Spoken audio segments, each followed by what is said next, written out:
All right, so let's turn to the truth. So the whole point about planning is it enables you to have a truth. It enables you to justify your truth. It explains to the world the truth that you went looking for, what actually happened, and then why that matters. We as social scientists have to tell that story. We have to say, this is what we thought we were going to do, this is what we did, and this is how it's different. We have to do that because that's what makes us believable. That's what says that this truth that you found is actually okay truth. The process of the plan and execution of the plan and adjustment of that plan is truth. Otherwise, we've got nothing to support us. We are literally making it up. So the articulation of what we thought we were going to do and what we did is the truth. It's that credibility. Here I've tried to sort of say the different types of truth that appear in credibility. Okay, and notice that I've got you there a lot because the researcher is in their research. Because we all know, I mean, a lot of you talked about confirmation bias in your assessment Ds. You know, if you're a social scientist, you're out there looking for a truth. So confirmation bias is that truth that you're looking for, right? So otherwise, why are you out there? Okay, so you've got to explain why you're looking for that truth. Okay, there was something else on here I wanted to mention.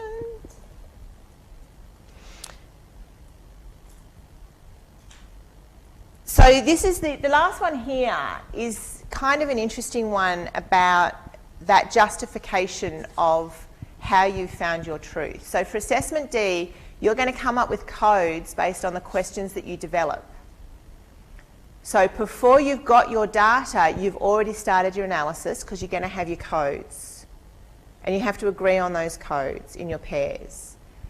And then what will happen, and that's the truth that you're looking for. So that's a part of your planning, you've got your codes. But then you'll go out and you'll get your data and you'll create new codes based on that data. So you'll have existing codes over here and new codes over here. And you have to kind of explain that because that's a different truth because you went looking for that truth but you actually found that truth. Can you make them align? Are they completely different or is it just truth plus or truth minus? I hope this is making sense. So kind of what I'm talking about here is that when you've planned it and executed it, you explain the difference. Is basically where I'm going.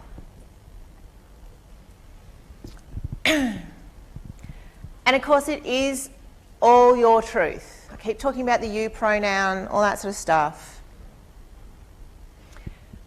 If you cannot explain your position in literature is originality. It is that originality point. It says, look, these guys talked about this, these guys talked about that, I'm in the middle because I'm talking about this. So you're actually saying, there's all these truths, but my truth lies in between all these other truths. So it's that justification point. Okay, it explains your epistemology, your ontology. So what's your relationship with your truth? Because then that automatically tells me what the bias is. Automatically. So if it's in the plan, you've got that already present in front of you. And then it tells me what the relationship is with your data. So if you've got a plan and you say that I'm going to go out and do this and then you actually turn around and do that, well, that tells me there's a different relationship with your data than you expected. And that will change your outcome. It will change your truth and that process.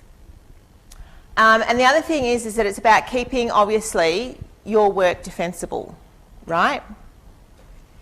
So you've got to be careful about being sure that you can, when somebody attacks you, you can actually defend it.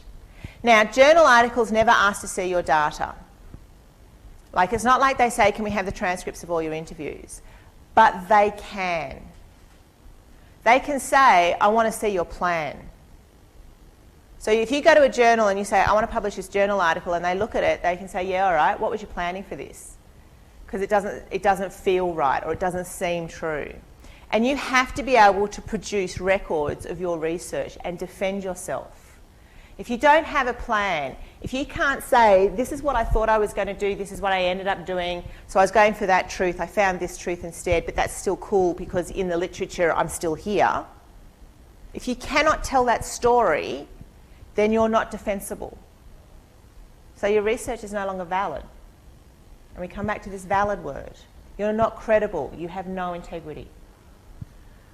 So you've got to be kind of really careful about making sure you've got your documentation. But of course, the plan doesn't work. Okay? Planning is everything, but the plan is nothing. The first quote. What you actually write down becomes nothing. That process that you went through to get there and its articulation is what was important. So that when things went wrong, you could think on your feet and move forward. No plan survives contact with the enemy. Your questions will not survive contact with the people that you're interviewing. You will be asking them the most obvious question in all the world and they will answer it in a way you can never expect. Okay? So you planned the question and it doesn't survive contact with your interviewee.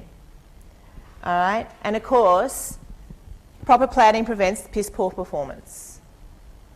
If you plan your research well, if you plan your questions well, if you know why you're developing certain questions to answer your certain problem within your certain epistemological framework, if you know why you're doing it, you will perform even when you're interviewing and they give you the wrong answer. Because you have to think on your feet. If you do not have that plan and your interviewee gives you the wrong answer, in quotation marks, how do you rescue your data set if you don't know what you're doing? If you aren't comfortable with what you've got in your head as where you're going, you will blow it. It's as simple as that. So you can adapt to the plan, i.e. that means that, you can adapt the plan. That means something goes wrong and you change the plan. That's what I did for my thesis. Okay? Had a plan, didn't like it, threw it out, have a new plan. You can do that. Or you can adapt yourself to the plan. So you go back to your plan and think, oh man, if I don't do this, then I'm not going to get that. If I don't get that, I'm not answering my question. Damn it, I've got to change. That means you change to go back to your plan. And that happens as well. It might happen to you in the middle of your interview. You're asking your questions, you've got your 6 questions, you've asked question number 3, it was really cool, you've gone down a rabbit hole. At some point you've got to go back and do question 4. That's your plan at that point, right?